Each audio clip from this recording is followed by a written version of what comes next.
سلام بچه‌ها، چطورین؟ امیدوارم که حالتون عالی باشه. بچه‌ها فکر کنین بعد از این همه سال از تو این جنگ و این داستانا داره چه اتفاقی میفته برای ما؟ سلام بچه‌ها، داریم ما رنگ میزنیم، نقاشی میکنیم، از این فرصت نیکو استفاده یعنی کردیم. فکر کن همه پا به فرار گذاشتن رفتن، ما اینجا داریم نقاشی میکنیم. تو خدا وضعیت رو نگاه کن. الان وضعیت خونه مامان، داریم خونه رو نقاشی میکنیم. فکر کن جا نداریم بخوابیم. خب نشستیم این گوشه، الان باید بریم دنبال بقیه کارا، کاغذ دیواری و فلان اینا. بعد به هر کی زنگ میزنیم مثلا داریم میگیم داریم این کارو میکنیم، میگه شما دارین چیکار میکنین؟ همه فرار کردن رفتن. الان چه وقت این کار؟ تازه تهران قابل تحمل شده، جای زندگی شده. به این خوبی چه اشکالی داره؟ به این خوبی نازنین. نه از بابای من ریلکسر اصلا نیست. اصلا ماشاءالله. یعنی اصلا اینطوریه که دارن میزنن دیگه، کسی به ما کاری نداره. یعنی خیالش راحت. من مثلا شبا میترسم، یا با صدا میاد بیا بریم یه جایی فلان کنیم، نه اوکی. اصلا حالا فکر کن ما بغل مجلسیم، یعنی یکی از خطرناکترین جاها جایی که ما زندگی میکنیم، دقیقاً پشت مجلسیم. حالا ما رو بزنن ما چیکار کنیم؟ ما بر این باوریم به قول جناب مولانا، می نیفتد برگ هرگز از درخت، بی جواز و اذن آن سلطان وقت. یعنی چی؟ یعنی اینکه هیچی بی اذن مولا هیچی اتفاق نمیفته.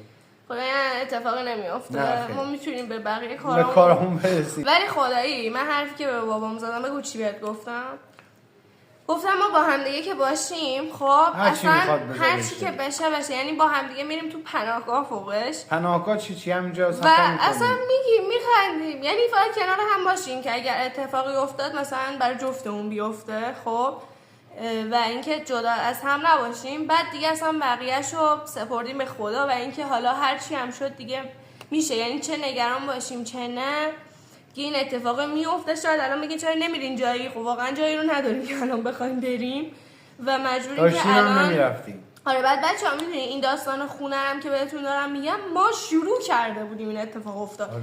یعنی دیگه انقدر حالمون بد نبود که بگیم خب دیگه جنگ شد بیام. جنگ هم شده بود شروع می‌کردیم، شروع هم نشده بود شروع کردیم. آره حالا خدا رو شکر شروع کردیم و امیدوارم که اتفاقی نیفته. ولی میگم همین که کنار خانواده همون باشیم، من که همین برام کافیه که کنار بابام باشم و همین که با هم باشیم تو سخت‌ترین شرایط هم سعی کنیم که بگیم بخندیم، حال خودمون رو خوب کنیم و این حس استرس و اینا رو هر چی بهش پروبال بدی به نظرم بدتره.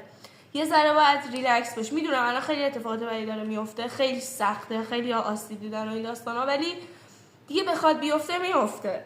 یعنی من خودم نمیدونم الان چه اتفاقی میفته، ولی خب باید بسپاریم به خدا و اینکه میگم از اون لحظه‌ای که داریم استفاده کنیم. الان ما داریم از این لحظه‌ها استفاده می‌کنیم. من حتی میگم ما نمی‌دونیم فردا الان هستیم توی این شرایط یا نه، ولی خب داریم از این لحظه‌ای که داریم استفاده می‌کنیم و امیدوارم که زودتر همه این داستانا تموم بشه، به یه امنیتی برسیم، بتونیم با خیال راحت بریم بیرون و کنار هم باشیم.